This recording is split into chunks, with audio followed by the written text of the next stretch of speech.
now the most reasonable talk show host from Sob Choppy to the Redneck Riviera, here is Bob Kerrigan.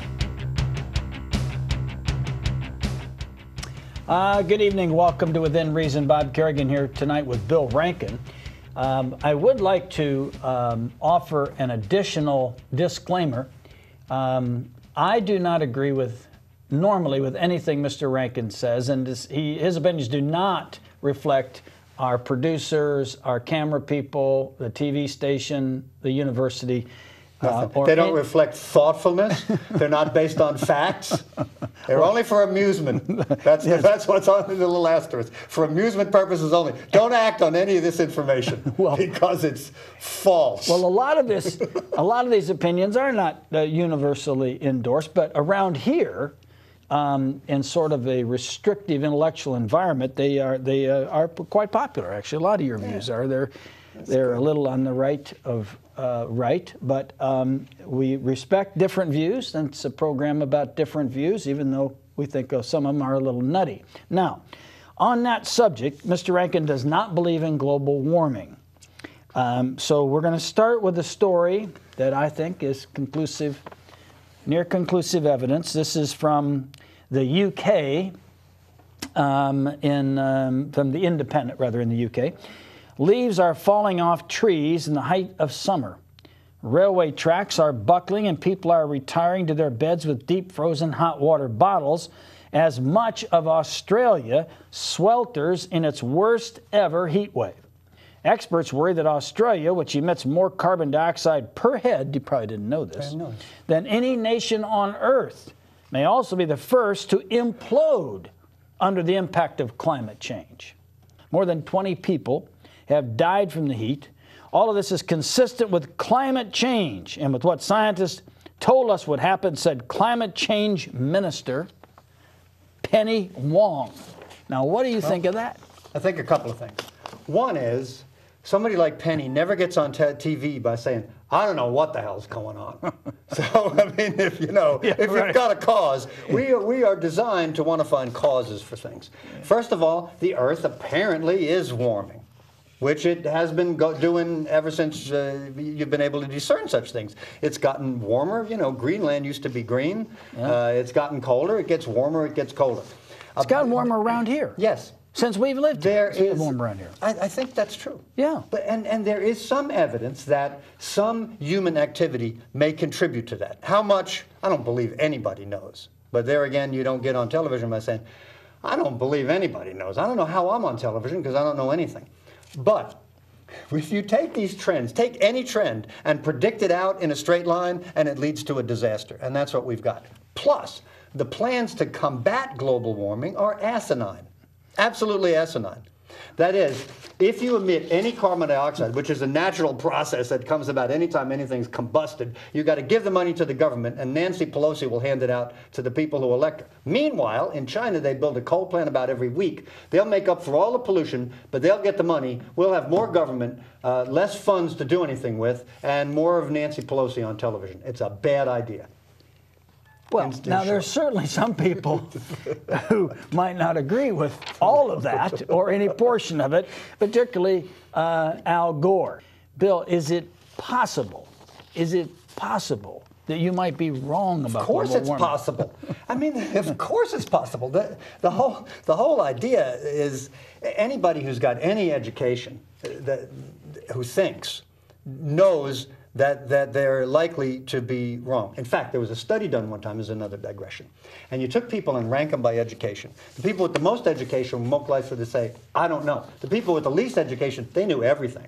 They knew about extraterrestrial life, and they knew about everything.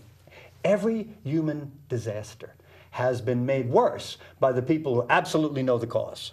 Al, are you there, Al? I am. Bob, can you hear me? Yes, sir. Fire away. I'm enjoying you guys' conversation. You kind of dancing around. Please consider this. The current financial situation.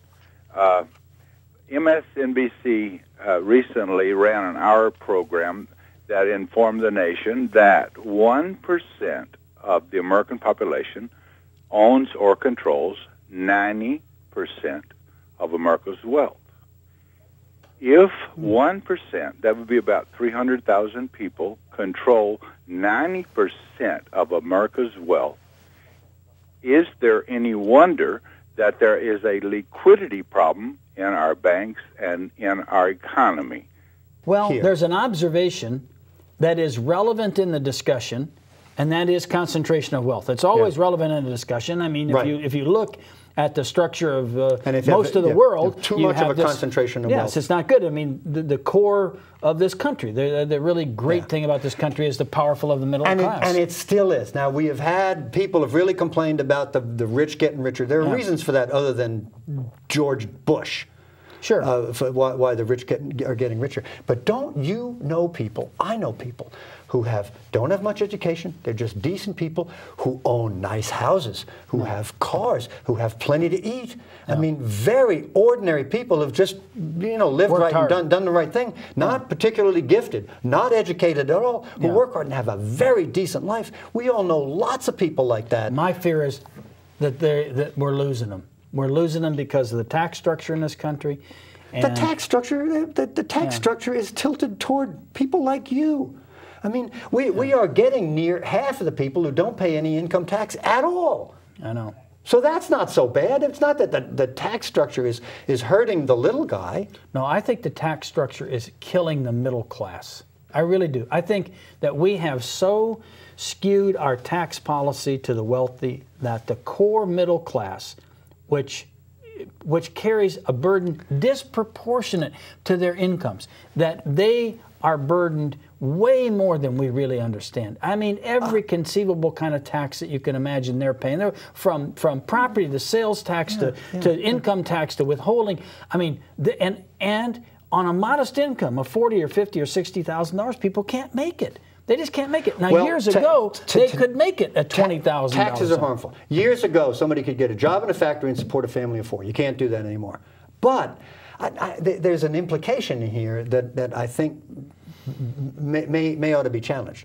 People like you with a very good income pay, if you're honest, and you are, pay a very high percentage of your income in taxes, a real high percentage. I mean, you're not getting a break from the government because you're wealthy. You're not. Progressive tax system, I don't think favors the wealthy, unless there's some kind of loopholes that I haven't been able to find. I'd probably take advantage of them. But the very, very wealthy people have every conceivable kind of tax scheme in the world to avoid paying their taxes. I mean, they have the smartest people. They get the accountants, and they get. Why didn't you hire those smart people? You pay a lot of taxes. I pay a lot of taxes just because I don't like to fool with accountants and investments overseas and banks in Switzerland and all this other kind of stuff that I think that people do. My point is that the core middle class that we saw develop after the Second World War in this country is dissipating, in my opinion. It's dissipating. Good point, but I don't know that that's true. But there is a heavy burden on the middle class, but that's not because the wealthy get a pass. I really don't subscribe to the classic liberal argument of greed and people shouldn't make a lot of money. I mean, I love it when Exxon makes a lot of money because it means they're going to put more in research and development. It means their stockholders are going to do well as long as they're competitive in the marketplace. I don't, so what? Like right now, they're way down from the peak set. So the idea is that the classic liberal argument, well, it's greed and you got to control it. People should make it. Yeah, and level it all out where everybody makes the same. That's never worked. You've been watching Within Reason. Bob Kerrigan, Bill Rankin. Thank you for joining us. Rebroadcast Monday and Friday. We'll see you next week at this same time. Good night.